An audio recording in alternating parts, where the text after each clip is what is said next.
આજે જિલ્લા સેવા સદનમાં કાર્યરત વિવિધ ઓફિસર્સ, જિલ્લા ઉદ્યોગ કેન્દ્ર, રોજગાર કચેરી, આયોજન કચેરી, માહિતી વગેરેની વિઝિટ કરવામાં આવી. જે વિવિધ અધિકારીઓ છે એમને હાજરી પણ ચકાસવામાં આવી. સાથે સાથ જે વિવિધ રિપોર્ટ્સ છે એ પણ જોવામાં આવ્યા. બાય એન્ડ લાર્જ જે કામગીરી છે એ યોગ્ય રીતે કરવામાં આવી રહી છે. અમુક જગ્યાએ જે સૂચનાઓ હતી એ પણ કન્સર્ન અધિકારીઓ અને કર્મચારીઓને અમે આપ્યા છે. જે ઓવરઓલ જિલ્લાનો વિકાસ છે, તમામ શાખાઓ સારી રીતે, વિભાગો સારી રીતે કામ કરે એના પર નિર્ભર કરે છે. બધાનું વચ્ચે સંકલન પણ સારું રહે એ પણ ઇચ્છનીય છે. એ જ ઉદ્દેશ્યથી આજે વિવિધ સૂચનો કરવામાં આવ્યા છે અને તમામ શાખા કામ કરે છે.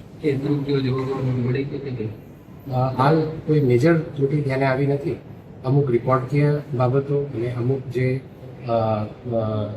ફાઇલ વગેરે છે બાબતમાં મુદ્દાઓ ધ્યાને આવ્યા છે. કોઈ મેજર મુદ્દાઓ નથી, બટ એ કન્સર્ન જે વિભાગના અધ્યક્ષ છે એમને જાણ કરવામાં આવે છે. જેના કોઈના નામ લખેલા હોય એવા હાજર ન હોય એવા કોઈ કર્મચારી મળ્યા છે? હા, તો એમાં વિવિધ વિભાગોમાં અમે જે હાજરી પત્રક છે એ પણ ચકાસ્યું હતું. ખાસ માહિતી વિભાગમાં પણ ચકાસ્યું હતું. તમામ જે અધિકારીઓ હતા એ હાજર મળ્યા હતા.